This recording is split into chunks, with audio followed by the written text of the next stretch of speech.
സാന്ത്വനമായി ഉരുകിയൊലിക്കും സ്നേഹം, ജീവജലത്തിനുറവയതായി നിറഞ്ഞൊഴുകും സ്നേഹം.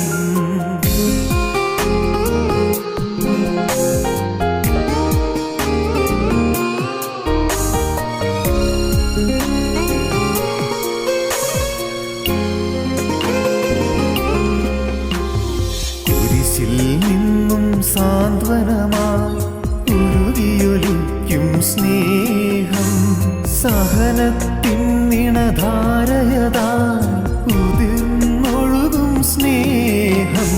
വിലാവിൽ നിന്നും മോചനമായി ഉരുകിയൊലിക്കും സ്നേഹം, നീറും മനസ്സിൽ കുളിരലയായി നിറഞ്ഞൊഴുകും സ്നേഹം.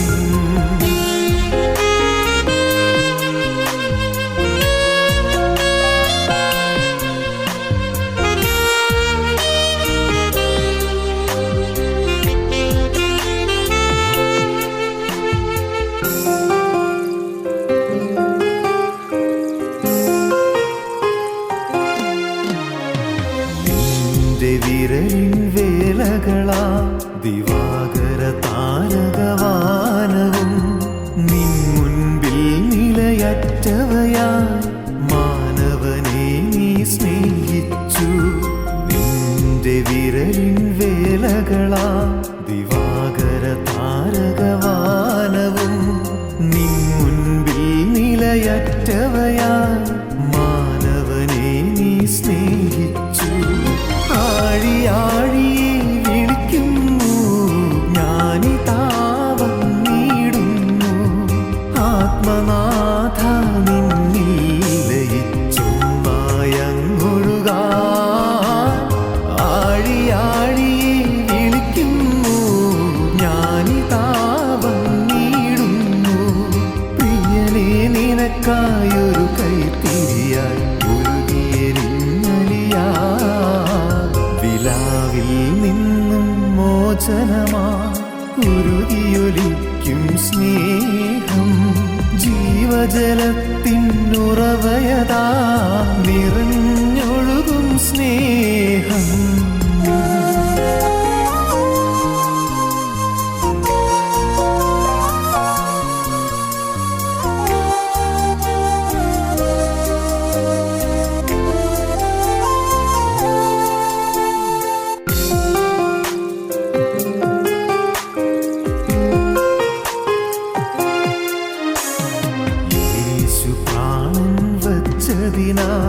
സ്നേഹമെന്തെന്നറിയുകയായി എന്നേശു ജീവിക്കുന്നതിനാൽ ഏഴ ഞാനും വാഴുകയായി.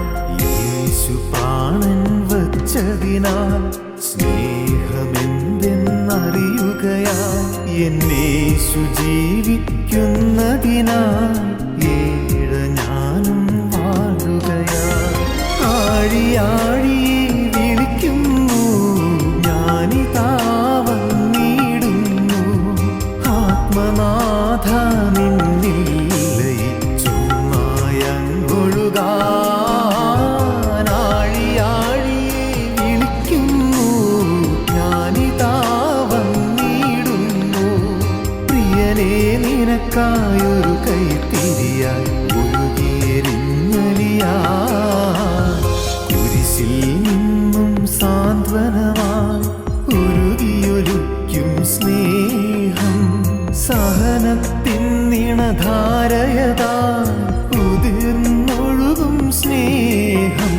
വിലാവിൽ നിന്നും മോചനമായി ഉരുകിയൊലിക്കും സ്നേഹം, നീറും മനസ്സിൽ കുളിരലയായി നിറഞ്ഞൊഴുകും സ്നേഹം. ഞങ്ങളും ക്രൂശിക്കപ്പെട്ട ക്രിസ്തുവിനെ പ്രസംഗിക്കുന്നു. ദൈവ തിരുനാമത്തിന് മഹത്വം ഉണ്ടാകട്ടെ.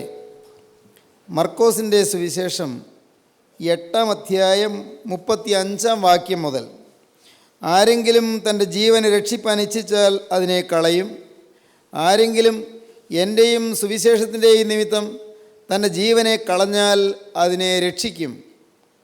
ഒരു മനുഷ്യൻ സർവ്വ ലോകവും നേടുകയും തൻ്റെ ജീവനെ കളയുകയും ചെയ്താൽ അവന് എന്ത് പ്രയോജനം? അല്ല, തൻ്റെ ജീവന് വേണ്ടി മനുഷ്യൻ എന്തൊരു മറുവില കൊടുക്കും? ആരെങ്കിലും എൻ്റെയും സുവിശേഷത്തിൻ്റെയും നിമിത്തം തൻ്റെ ജീവനെ കളഞ്ഞാൽ അതിനെ രക്ഷിക്കും. ഒരു മനുഷ്യൻ സർവ്വലോകവും നേടുകയും തൻ്റെ ജീവനെ കളയുകയും ചെയ്താൽ അവന് എന്ത് പ്രയോജനം? യേശുക്രിസ്തുവിൻ്റെ മഹത്വമുള്ള സുവിശേഷത്തിൻ്റെ യത്നത്തിന് വേണ്ടി അടരാടേണ്ടതിൻ്റെ ആവശ്യകതയാണ് കർത്താവ് ഈ വചനഭാഗത്ത് നമുക്ക് പറഞ്ഞു തരുന്നത്. കർത്താവിൻ്റെ സുവിശേഷത്തിൻ്റെ പ്രചരണത്തിന് വേണ്ടി, സുവിശേഷത്തിൻ്റെ സദ്വർത്തമാനം മനുഷ്യ ഹൃദയങ്ങളിൽ എത്തിക്കുന്നതിന് വേണ്ടി, മനുഷ്യ ജീവിതത്തിൽ സുവിശേഷത്തിൻ്റെ സ്ഥായിയായ സ്വാധീനം, ജീവിതത്തെ രൂപാന്തരപ്പെടുത്തുന്ന സ്വാധീനം അനേകർക്ക് അനുഭവലബ്ധമായി കിട്ടുന്നതിന് വേണ്ടി, അതിനുവേണ്ടി കരുണയുള്ള കർത്താവ് നമുക്ക് ഈ വചനം തരികയാണ്. ഈ ലോകത്തിൽ പലതും നാം നേടുവാൻ ശ്രമിക്കുന്നുണ്ട്. നമുക്ക് ഈ ലോകത്തിൽ ജീവിതം വേണം, നമുക്ക് ആഹാരം വേണം, നമുക്ക് ഉപജീവന മാർഗം വേണം, നമുക്ക് സാധാരണ പറയാറുള്ളത് പോലെ ഊണരിയും ഉടുതുണിയും വേണം, നമുക്ക് കിടപ്പാടം വേണം. ശരിയാണ്. എന്നാൽ നാം അതിനുവേണ്ടിയുള്ളതായ ബദ്ധപ്പാടിൽ ശാശ്വത മൂല്യങ്ങൾ നഷ്ടപ്പെടുത്തുന്നവരായി തീരരുത്. ശാശ്വത മൂല്യങ്ങൾ, നിലനിൽക്കുന്ന വിലപ്പെട്ടതായ കാര്യങ്ങൾ നഷ്ടപ്പെടുത്തുന്നവരായി തീരാൻ പാടില്ല. നിലനിൽക്കുന്നത് എന്താണ്? നിലനിൽക്കുന്നത് നിത്യജീവനാണ്, നിത്യസ്വർഗമാണ്. മരണത്തിനപ്പുറത്തുള്ള സ്വർഗ സൗഭാഗ്യത്തിന് വേണ്ടി നാം ഓരോരുത്തരും ഈ ഭൂമിയിൽ ശരീരത്തിലിരിക്കുമ്പോൾ നാം വാസ്തവത്തിൽ ഒരുങ്ങിക്കൊണ്ടിരിക്കുകയാണ്. നിത്യജീവന് വേണ്ടിയുള്ളതായ ഒരുക്കത്തിൻ്റെ കാലയളവാണ് ഈ ഭൂമിയിലെ ആയുസ് എന്ന് പറയുന്നത്. ആ ആയുസ് നാം വിലപ്പെട്ടതിന് വേണ്ടി ചെലവഴിച്ചില്ലെങ്കിൽ പിന്നീട് നാം വളരെ സങ്കടത്തോടെ കരയേണ്ടി വരും. അതുതന്നെയാണ് വാസ്തവത്തിൽ ചാകാത്ത പുഴുവും കെടാത്ത തീയുമെന്ന് പറയുന്നത്. അതുതന്നെയാണ് കരച്ചിലും പല്ലുകടിയുമെന്ന് പറയുന്നത്. അതുതന്നെയാണ് നിത്യയാതനയെന്ന് പറയുന്നത്. ആ ഭയാനകമായ യാതനയിലേക്ക് നാം പോകാതിരിക്കണമെങ്കിൽ ഇവിടെയുള്ള ജീവിതം, ഈ ഭൂമിയിലെ വളരെ താൽക്കാലികമായ ജീവിതം നാം ക്രിസ്തുവിനെ മുൻനിർത്തി ചെലവഴിക്കേണ്ടിയിരിക്കുന്നു. ക്രിസ്തുവിനായി നമ്മുടെ ജീവിതം വേർതിരിക്കേണ്ടിയിരിക്കുന്നു. നമ്മുടെ ജീവിതം ക്രിസ്തു പ്രസാദിക്കുന്ന ഒരു ജീവിതമാകുവാൻ നാം സമർപ്പിക്കേണ്ടിയിരിക്കുന്നു. കർത്താവ് പറഞ്ഞു, ആരെങ്കിലും എൻ്റെയും സുവിശേഷത്തിൻ്റെയും നിമിത്തം തൻ്റെ ജീവനെ കളഞ്ഞാൽ അതിനെ രക്ഷിക്കും. ക്രിസ്തുവിൻ്റെ മഹത്വമുള്ള സുവിശേഷത്തിന് വേണ്ടി ഇവിടെ എന്തെല്ലാം നഷ്ടപ്പെടുന്നുവോ അത് വാസ്തവത്തിൽ ലാഭമാണെന്നാണ് കർത്താവിൻ്റെ വചനം പറയുന്നത്. പലതും നമുക്ക് നഷ്ടപ്പെടും. ഒരുപക്ഷേ നമ്മെ ആളുകൾ പരിഹസിക്കും, നമ്മെ ആളുകൾ ഒറ്റപ്പെടുത്തും, നമ്മെ ജനത്തിലെ ചിലരെങ്കിലും നമ്മെ പുച്ഛിക്കുകയും നമ്മെ അപമാനിക്കുകയും ചെയ്യും. ആക്ഷേപങ്ങളും അപവാദങ്ങളും നമുക്കെതിരെ വരും. നമുക്കെതിരെ വലിയ ആക്രമണങ്ങളുണ്ടാകും, സ്വഭാവഹത്യകളുണ്ടാകും, അനേകം കിംവദന്തികൾ നമുക്കെതിരെ പ്രചരിച്ചു എന്ന് വരും. എല്ലാം ഉണ്ട്. പലതും നമുക്ക് സമൂഹത്തിലുള്ള മാന്യത നഷ്ടപ്പെടുന്ന രീതിയിൽ സംഭവിച്ചു എന്ന് വരാവുന്നതാണ്. സമൂഹത്തിലുള്ളതായ വിലയും നിലയും പോകുന്നു എന്നതുപോലെ നമുക്ക് ചില പ്രതിസന്ധികൾ സമൂഹത്തിൽ നേരിടാവുന്നതാണ്. ഇതെല്ലാം ഉണ്ടാകുമ്പോൾ ഓർത്തുകൊള്ളൂ, ആരെങ്കിലും എൻ്റെയും സുവിശേഷത്തിൻ്റെയും നിമിത്തം തൻ്റെ ജീവനെ കളഞ്ഞാൽ അതിനെ രക്ഷിക്കും. ദൈവത്തിന് സ്തോത്രം. എൻ്റെയും സുവിശേഷത്തിൻ്റെയും നിമിത്തം തൻ്റെ ഭൗതിക ജീവിതത്തെ നിസ്സാരമായി പരിഗണിച്ചാൽ നീ ആ ജീവനെ നേടുകയാണ് ചെയ്യുന്നത്. നിൻ്റെ ആയുസ് പ്രയോജനപ്രദമാക്കി ചെലവഴിക്കുകയാണ് ചെയ്യുന്നത്. ഞാൻ വായിച്ചു, അങ്ങ് പസഫിക് സമുദ്രത്തിലുള്ള ചില ദ്വീപുകളിൽ സുവിശേഷം അറിയിക്കുവാൻ ഏതാനും സുവിശേഷകന്മാർ പോവുകയായിരുന്നു. പസഫിക് ദ്വീപുകളിലേക്ക് പോയ ആ സുവിശേഷകന്മാർ വളരെ കഠിനമായ യാതനയിലേക്കാണ് പോകുന്നതെന്ന് അവർക്കറിയാമായിരുന്നു. വലിയ ദുരിതപൂരിതമായൊരു ജീവിതമാണ് അവർക്ക് വേണ്ടി കാത്തിരിക്കുന്നത് എന്നവർക്കറിയാമായിരുന്നു.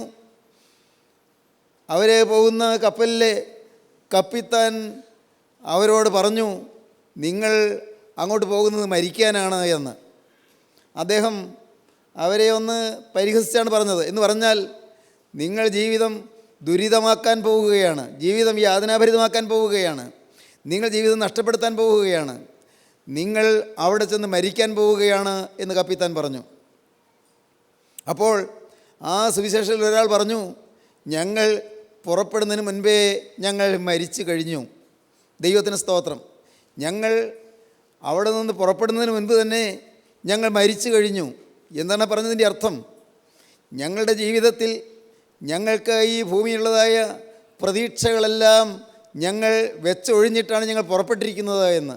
ഞങ്ങളുടെ ആശയങ്ങൾ, ഞങ്ങളുടെ പ്രതീക്ഷകൾ, ഞങ്ങളുടെ മോഹന സ്വപ്നങ്ങൾ, ഞങ്ങളുടെ മധുര കിനാക്കൾ എല്ലാം പരിത്യജിച്ചിട്ടാണ് ഞങ്ങൾ ക്രിസ്തുവിൻ്റെ വേലയ്ക്ക് വേണ്ടി ഇറങ്ങിയിരിക്കുന്നത് എന്ന്.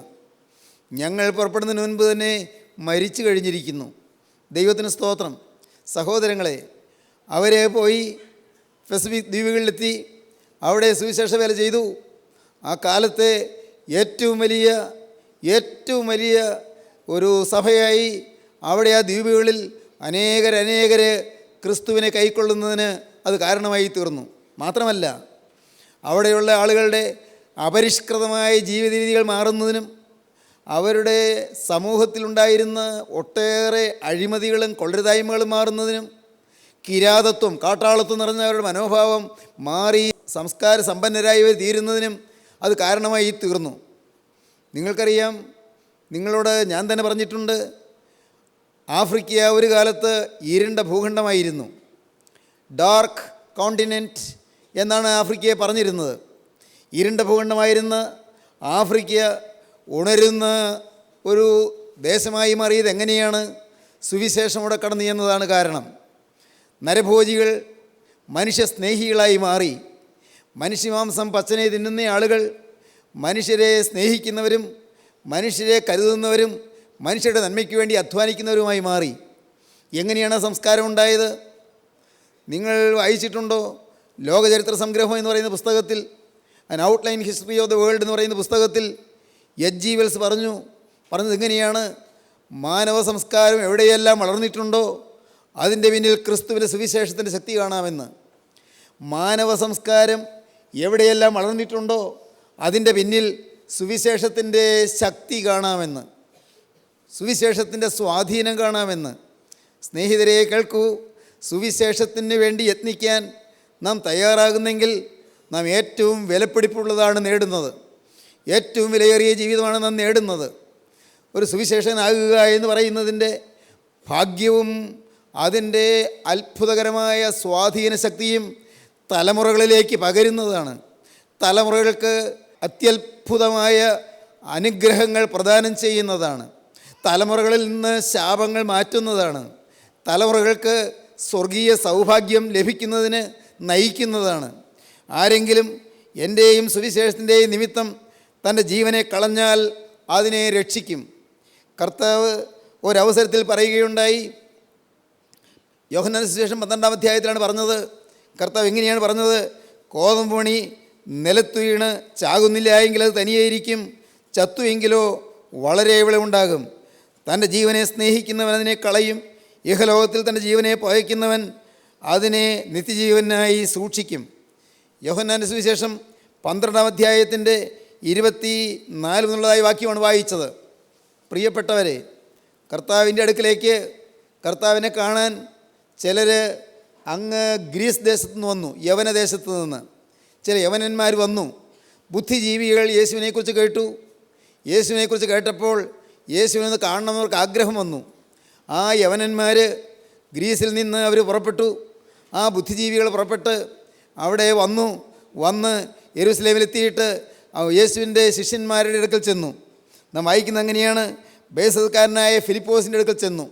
ബേസൈദയിലെ ഫിലിപ്പോസിൻ്റെ അടുക്കലേക്ക് അവർ വന്ന് പറഞ്ഞു, യജമാനന്മാരെ, ഞങ്ങൾക്ക് യേശുവിനെ കാണുവാൻ താല്പര്യമുണ്ട്, യേശുവിനെ കാണുവാൻ താല്പര്യമുണ്ട് എന്ന് പറഞ്ഞു. അങ്ങനെയാണ് പറഞ്ഞത്. യജമാനെ, ഞങ്ങൾക്ക് യേശുവിനെ കാണുവാൻ താല്പര്യമുണ്ട് എന്ന് അപേക്ഷിച്ചു. ഫിലിപ്പോസിന് യേശുവിൻ്റെ അടുക്കലേക്ക് അവരെ നയിക്കാൻ കഴിഞ്ഞില്ല. പക്ഷേ ഫിലിപ്പോസ് ഒരു കാര്യം ചെയ്തു. ഫിലിപ്പോസ് എന്ന് അന്ത്രയോസിനോട് പറഞ്ഞു.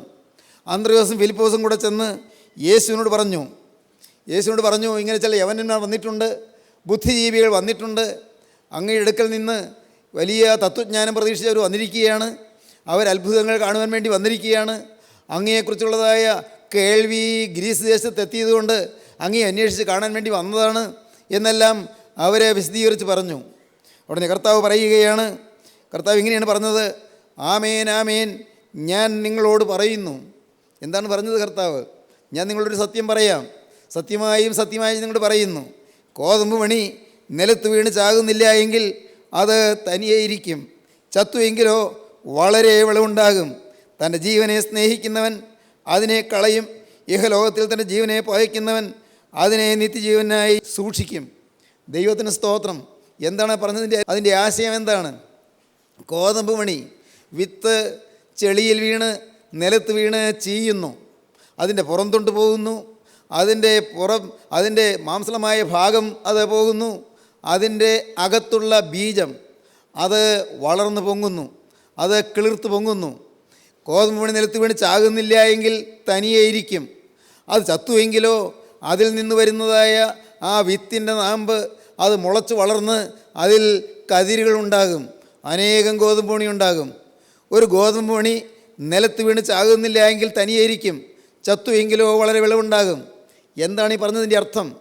ക്രിസ്തു വന്നത് ബഹുമതി നേടാനല്ല എന്ന്, ക്രിസ്തു വന്നത് മനുഷ്യ പ്രതാപം നേടാനല്ല എന്ന്, ക്രിസ്തു മനുഷ്യരുടെ പ്രതാപം കണ്ട് അതിലേക്ക് ചായുന്നവനല്ല എന്ന്. ഞാൻ ചാകാൻ വന്നതാണെന്നാണ് കർത്താവ് പറഞ്ഞത്. കോതമ്പ് മണി നിലത്ത് വീണ് ചാകുന്നത് പോലെ ഞാനൊരാളങ്ങ് തീരാൻ വന്നതാണ് എന്ന്. ദൈവത്തിന് സ്തോത്രം. സ്നേഹിതരെ, നിങ്ങൾക്ക് മനസ്സിലാകുന്നു, നമ്മുടെ ഒരാളുടെ ജീവിതം ഈ ഭൂമിയിൽ എരിഞ്ഞു തീരാൻ ക്രിസ്തുവിൻ്റെ നാമനിമിത്തം അത് ഉപേക്ഷിക്കപ്പെടാനും തയ്യാറാകുമ്പോഴാണ് അനേകം ഗോതമ്പ് മണികൾ ഉണ്ടാകുന്നത്, അനേകം കതിരുകൾ പ്രശോഭിക്കുന്നത്, അനേകം കതിർമണികൾ സമൂഹത്തിന് അനുഗ്രഹമായും സമൂഹത്തിന് പോഷണമായും ലഭിക്കുന്നത്. പറയട്ടെ, ദൈവത്തിന് സ്തോത്രം. ഗാരിബാൾഡി എന്ന് പറയുന്ന ഇറ്റാലിയൻ സാമൂഹ്യ പരിഷ്കർത്താവ്, അദ്ദേഹം വലിയ ദേശാഭിമാനിയായിരുന്നു, വളരെ ശക്തനായ ഒരു നേതാവായിരുന്നു. മാത്രമല്ല, അദ്ദേഹം ഇറ്റലിയുടെ സ്വാതന്ത്ര്യത്തിന് വേണ്ടി യത്നിച്ച സ്വാതന്ത്ര്യ സമര സേനാനിയായിരുന്നു. ഗാരിബാൾഡി അദ്ദേഹത്തിൻ്റെ കൂടെ കുറേ ആളുകൾ കൂട്ടിവരുത്തി അവരോട് പറഞ്ഞു, നിങ്ങൾക്ക് ഞാൻ സന്തോഷം വാഗ്ദാനം ചെയ്യുന്നില്ല, നിങ്ങൾ എൻ്റെ പിന്നാലെ വരുന്നത് ഈ ഇറ്റലിയുടെ വിമോചനത്തിന് വേണ്ടിയാണ്, നമ്മുടെ നാടിൻ്റെ ഉദ്ധാരണത്തിന് വേണ്ടിയാണ്, നാടിൻ്റെ സ്വാതന്ത്ര്യ ലബ്ധിക്ക് വേണ്ടിയാണ്. നിങ്ങൾ എൻ്റെ പിന്നാലെ വരുന്നത് നിങ്ങൾക്ക് നല്ല കാര്യങ്ങൾ വാഗ്ദാനം ചെയ്യാൻ എൻ്റെ കയ്യിലില്ല, നല്ലതൊന്നും വാഗ്ദാനം ചെയ്യാൻ എൻ്റെ കയ്യിലില്ല. നിങ്ങൾക്ക് സന്തോഷം ഞാൻ വാഗ്ദാനം ചെയ്യുന്നില്ല, നിങ്ങൾക്ക് സൗഭാഗ്യം വാഗ്ദാനം ചെയ്യുന്നില്ല, നിങ്ങൾക്ക് നല്ല ഭക്ഷണം വാഗ്ദാനം ചെയ്യുന്നില്ല. നിങ്ങൾ എൻ്റെ കൂടെ പോന്നാൽ നിങ്ങൾക്ക് സുഖജീവിതം വാഗ്ദാനം ചെയ്യുന്നില്ല, സുഖനിദ്ര വാഗ്ദാനം ചെയ്യുന്നില്ല. അദ്ദേഹം പറഞ്ഞു, ഞാൻ നിങ്ങൾക്ക് വാഗ്ദാനം ചെയ്യുന്നത് കൊടും പട്ടിണി, യാതനാഭരിതമായ ജീവിതം, ദുരിതപൂരിതമായ അനുഭവങ്ങൾ, നിങ്ങൾക്ക് കഷ്ടപ്പാടുകളും എതിർപ്പുകളും മറ്റുള്ളവരിൽ നിന്നുള്ളതായ ധിക്കാരപൂർവമായ സമീപനങ്ങളും മാത്രം. നിങ്ങൾക്ക് താല്പര്യമുണ്ടെങ്കിൽ മാത്രം വന്നാൽ മതി. ഞാൻ നിങ്ങൾക്ക് നല്ലതൊന്നും വാഗ്ദാനം ചെയ്യുന്നില്ല, അതുകൊണ്ട് നിങ്ങൾക്ക് മനസ്സുണ്ടെങ്കിൽ മാത്രം എൻ്റെ കൂടെ വന്നാൽ മതി. അവർ ഉത്സാഹഭരിതരായി നീങ്ങി ഇറ്റലി സ്വാതന്ത്ര്യം പ്രാപിച്ചു. സഹോദരങ്ങളെ കേൾക്കുക, ലോകചരിത്രത്തെ കീഴ്മേൽ മറിച്ചവരെല്ലാം അവരിൽ കൂടി ചില നല്ല കാര്യങ്ങൾ നടന്നിട്ടുണ്ടെങ്കിൽ സ്വയത്യാഗത്തിൻ്റെ മഹത്വപൂർണമായ അനുഭവത്തിൻ്റെ സമ്പത്ത് നേടിയവരാണ്. ദൈവത്തിന് സ്തോത്രം. സ്വയത്യാഗം. കേൾക്കുക, നിങ്ങളുടെ ജീവിതത്തിൽ നിങ്ങൾക്ക് ത്യാഗം സഹിക്കാൻ മനസ്സ് വരുന്നുണ്ടോ? നിങ്ങൾ സ്വയം ഇല്ലാതാകാൻ മനസ്സ് വരുന്നുണ്ടോ? നിങ്ങൾ തന്നെ ചെറുതാക്കാൻ നിങ്ങൾക്ക് മനസ്സ് വരുന്നുണ്ടോ?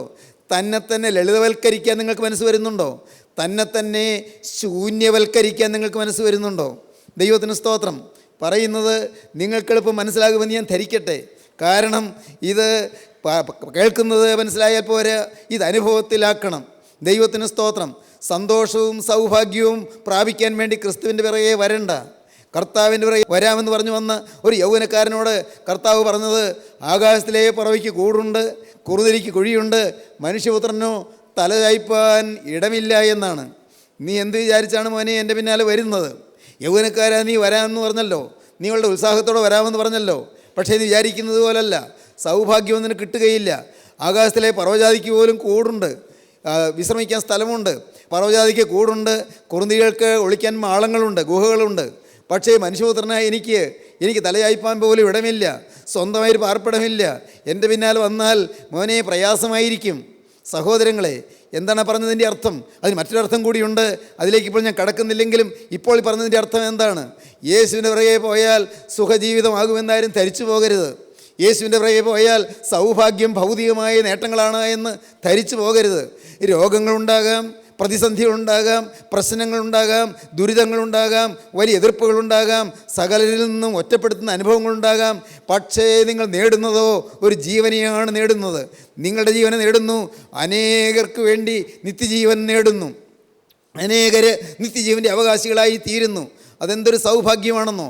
അതുകൊണ്ടല്ലേ എബ്രായ ലേഖനകർത്താവ് പറഞ്ഞത് 12-ാം അധ്യായത്തിൻ്റെ 2-ാം വാക്യത്തിൽ പറഞ്ഞത്, തൻ്റെ മുമ്പിൽ വെച്ചിരുന്ന സന്തോഷം അവൻ ഓർത്തു, അപമാനം അലക്ഷ്യമാക്കി ക്രൂസിനെ സഹിക്കുകയും ദൈവസിംഹാസനത്തിൻ്റെ വലത്ത് ഭാഗത്ത് ഇരിക്കുകയും ചെയ്തു. സ്തോത്രം. തൻ്റെ മുമ്പിൽ വെച്ചിരുന്നൊരു സന്തോഷം അവൻ ഓർത്തു.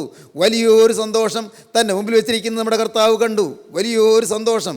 എത്രയോ ആത്മാക്കൾ സ്വർഗരാജ്യത്തിൻ്റെ അവകാശികളായി തീരുന്നു. നിത്യനരക തീപ്പൊയ്യിൽ വെന്തെരിയേണ്ട എത്രയോ ആളുകളാണ് രക്ഷപ്പെട്ട് സ്വർഗ സന്തോഷ മഹത്വത്തിൽ പ്രവേശിക്കുന്നത്.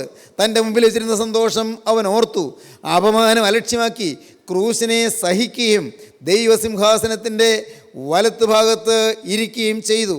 ദൈവത്തിന് സ്തോത്രം. സ്നേഹിതരെ, ക്രിസ്തുവിൻ്റെ സുവിശേഷത്തിന് വേണ്ടി ഇറങ്ങാൻ നിങ്ങൾക്ക് മനസ്സ് വരുന്നുണ്ടോ? ക്രിസ്തുവിൻ്റെ സുവിശേഷം ഉൾക്കൊള്ളുവാൻ നിങ്ങൾക്ക് ഒരു മനസ്സിലൊരു തയ്യാറെടുപ്പ് വരുന്നുണ്ടോ?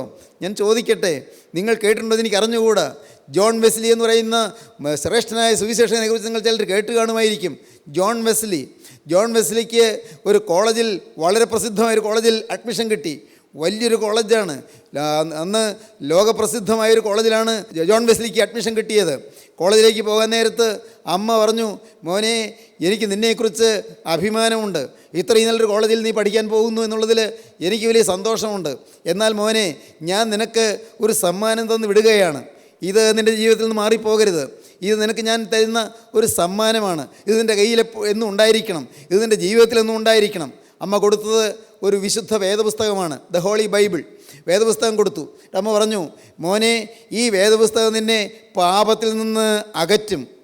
ഈ വേദപുസ്തകം നിന്നെ പാപത്തിൽ നിന്ന് അകറ്റും. അല്ലെങ്കിൽ പാപം നിന്നെ ഈ വേദപുസ്തകത്തിൽ നിന്ന് അകറ്റും. ദൈവത്തിന് സ്തോത്രം.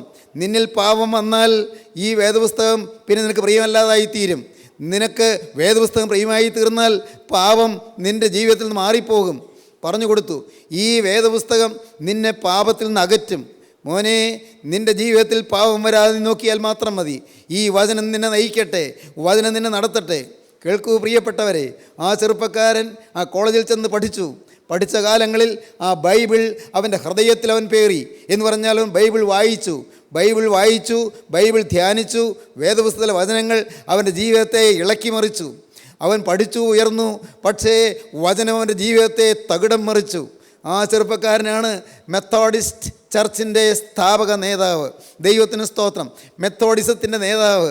ഞാൻ പറയട്ടെ, ലോകത്തിൽ സുവിശേഷത്തിൻ്റെ ദിവ്യദീപ്തി പകരുന്നതിന് ദൈവം ഉപയോഗിച്ച മഹത്വമാർന്ന സുവിശേഷ വിലയ്ക്ക് വേണ്ടി ദൈവം തൻ്റെ കരങ്ങളിലെടുത്ത അനുഗ്രഹീതനായ ദൈവദാസൻ ജോൺ വെസ്ലി. സഹോദരങ്ങളെ, ദൈവത്തിൻ്റെ വചനത്തിന് നിങ്ങൾ പ്രാധാന്യം കൊടുക്കുമ്പോൾ, വചനം നിങ്ങളുടെ ഉള്ളത്തിലേക്ക് കടന്നു വരുമ്പോൾ നിങ്ങൾക്ക് നേട്ടമാണ് കിട്ടുന്നത്. നിങ്ങൾക്ക് ശാശ്വത മൂല്യങ്ങളാണ് കിട്ടുന്നത്. നിലനിൽക്കുന്ന സമ്പത്താണ് കിട്ടുന്നത്. ക്രിസ്തുവിനെ തന്നെയാണ് നിങ്ങൾ കിട്ടുന്നത്. വചനം ക്രിസ്തുവാണ്. ഈ വചനം നിങ്ങൾ ഉൾക്കൊള്ളണം. വചനം നിങ്ങൾ പങ്കുവയ്ക്കണം. വചനം നിങ്ങൾ അനേകർക്ക് കൊടുക്കണം. എത്രയോ പേർക്ക് വചനം കൊടുക്കാൻ പറ്റുമോ അത്രയും പേർക്ക് ജീവൻ്റെ വചനം നിങ്ങൾ പ്രസ്താവിക്കണം. അത്രയും പേരുടെ മുമ്പിൽ ജീവൻ്റെ വചനം നിങ്ങൾ പറഞ്ഞു കൊടുക്കണം. വചനം അനേകർക്ക് നിങ്ങൾ പരിചയപ്പെടുത്തണം. വചനത്തിലേക്ക് അനേകരെ നിങ്ങൾ ആകർഷിക്കണം. ഈ വചനം ജീവനാണ്. ഈ വചനം ശക്തിയാണ്. ഈ വചനം ചൈതന്യമാണ്. ഈ ജീവൻ്റെ വചനം തീയാണ്. സ്നേഹിതരെ, ഈ തീയല്ലയോ നമുക്കിന്ന് ആവശ്യം? ഈ തീ നമ്മുടെ ഉള്ളിൽ കത്തിയാൽ നമ്മുടെ ഭാരങ്ങൾ കത്തിപ്പോകും, നമ്മുടെ രോഗങ്ങൾ കത്തിപ്പോകും, നമ്മുടെ വേദനകൾ കത്തിപ്പോകും, നമ്മുടെ ആകുലങ്ങൾ കത്തിപ്പോകും. നമ്മുടെ ജീവിതത്തിൻ്റെ അനേകം പ്രതിസന്ധികൾക്ക് ഒരു പരിഹാരം നമുക്ക് ലഭിക്കും. ക്രിസ്തു നമ്മുടെ ജീവിതത്തിലേക്ക് എഴുന്നള്ളി വരും. ക്രിസ്തു നമ്മുടെ ഹൃദയത്തിൽ ഇരിക്കും. ക്രിസ്തു നമ്മെ നയിക്കാൻ തുടങ്ങും. ക്രിസ്തു നമ്മുടെ ഭാരങ്ങൾ ഏറ്റെടുക്കാൻ തുടങ്ങും. നമ്മുടെ ചുമടുകളെല്ലാം ക്രിസ്തുവിൻ്റെ കരങ്ങളിലേക്ക് ക്രിസ്തു ഏറ്റെടുക്കുന്നത് നമുക്ക് അനുഭവിക്കാൻ സാധിക്കും. നാം അപ്പോൾ ഈ ഭൂമിയിൽ ജീവിക്കുമ്പോൾ തന്നെ സ്വർഗത്തിൽ ജീവിക്കുന്നുള്ള ആ സ്വർഗീയ ശാന്തിയിലും സമാധാനത്തിലും നമ്മുടെ ജീവിതത്തെ പുലർത്താൻ നമുക്ക് സാധിക്കും. സ്നേഹിതരെ, നിങ്ങൾക്കതിന് ആഗ്രഹമുണ്ടോ? ക്രിസ്തു ഇപ്പോൾ നിങ്ങളുടെ അരികത്തേക്ക് വന്നിട്ടുണ്ട്. അവൻ്റെ ആണിപ്പാടുള്ള കരം നിങ്ങളുടെ നേരെ നീട്ടിയിട്ടുണ്ട്. വേണമെങ്കിൽ നിങ്ങൾക്ക് ആ കരത്തെ നിങ്ങൾക്ക് സ്വീകരിച്ച് നിങ്ങൾക്ക് മൊത്തം കരത്തെ നിങ്ങൾക്ക് ചുംബിക്കാം. ആ കരത്തിലേക്ക് നിങ്ങളുടെ ഭാവിയെ നിങ്ങൾക്ക് ഏൽപ്പിച്ചു കൊടുക്കാം. ഇത് താറുമാറായി കളയേണ്ട ഭാവിയല്ല, പാപത്തിന് വിറ്റ് കളയേണ്ട ഭാവിയല്ല, തിന്മയ്ക്ക് നശിപ്പിച്ച് കളയേണ്ട ഭാവിയല്ല, പൈശാചികന് മുടിച്ച് കളയേണ്ട ഭാവിയല്ല. പാപം നമ്മെ നശിപ്പിക്കാൻ വിട്ടുകൊടുക്കാൻ പാടില്ല. പ്രിയപ്പെട്ടവരെ, ലോകത്തിൻ്റെ പ്രതാപത്തിന് പിറകെ പോയി ശാശ്വത മൂല്യങ്ങൾ നഷ്ടപ്പെടുത്തേണ്ട ജീവിതമല്ലിത്. ഈ ജീവിതം മൂല്യവത്താണ്, ഈ ജീവിതം വിലയേറിയതാണ്, ഈ ജീവിതം ശക്തമാണ്, ഈ ജീവിതം കരുത്തുറ്റതാണ്, ഈ ജീവിതം അനുഗ്രഹപൂർണ്ണമാണ്. ഈ ജീവിതം നശിപ്പിക്കാനുള്ളതല്ല, ഇത് കളഞ്ഞു കുളിക്കാനുള്ളതല്ല, സാത്താന് പന്താടാൻ വിട്ടുകൊടുക്കാനുള്ളതല്ല. ഈ ജീവിതം നിത്യശാന്തിയിലേക്ക് എനിക്ക് എത്തിച്ചേരാനും അനേകരെ എത്തിക്കുവാനുമുള്ള മഹത്വപൂർണ്ണമായ പദവിയുറ്റ അനുഗ്രഹത്തിൻ്റെ സ്വർഗ സോപാനങ്ങളിലേക്ക് എന്നെയും അനേകരെയും നടത്തുവാൻ ദൈവം ഒരുക്കി വെച്ചിരിക്കുന്ന ശാശ്വത മൂല്യങ്ങളുള്ള ജീവിതമാണ്. ഈ ജീവിതനാഥ, നിൻ്റെ കരങ്ങളിലേക്ക് ഞാൻ തരുന്നു. ഇതുവരെ വിലകെട്ട ജീവിതം യേശുവേ നിൻ്റെ കരങ്ങളിലേക്ക് തരുന്നു. ഇതുവരെ ആർക്കും മാനമില്ലാത്ത ജീവിതം നിൻ്റെ കരങ്ങളിലേക്ക് തരുന്നു. ഇതുവരെ ആർക്കും പ്രയോജനമില്ലാത്ത ജീവിതം യേശുവേ നിൻ്റെ കരങ്ങളിലേക്ക് ഞാൻ തരുന്നു. എൻ്റെ ജീവിതം ഭാവി മുഴുവൻ നിൻ്റെ കരങ്ങളിലേക്ക് തരുന്നു. എനിക്ക് വേണ്ടി ജീവരക്തം ഊറ്റിയവനെ, എൻ്റെ പാപക്കറകൾ കഴുകാൻ സ്വന്തം ഹൃദയരക്തം ഊറ്റിയവനെ, ഞാൻ നിന്നിൽ വിശ്വസിച്ചുകൊണ്ട് നിന്റെ തിരുരക്തത്തിൽ ശരണപ്പെട്ടുകൊണ്ട് ഞാനിതാ വരുന്നു.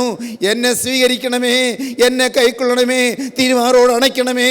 എൻ്റെ പാപങ്ങൾ ഓർക്കരുതേ, എൻ്റെ അകൃത്യങ്ങൾ ക്ഷമിക്കണമേ, എൻ്റെ ഉദാസീനതകൾ പൊറുക്കണമേ, എൻ്റെ പിന്മാറ്റങ്ങൾ പൊറുക്കണമേ. ഞാനിതാ വരുന്നു രക്ഷക. ആണിപ്പാടുള്ള കരങ്ങളിലേക്ക് എന്നെ ഏൽപ്പിച്ചുകൊണ്ട് ഞാനിതാ വരുന്നു.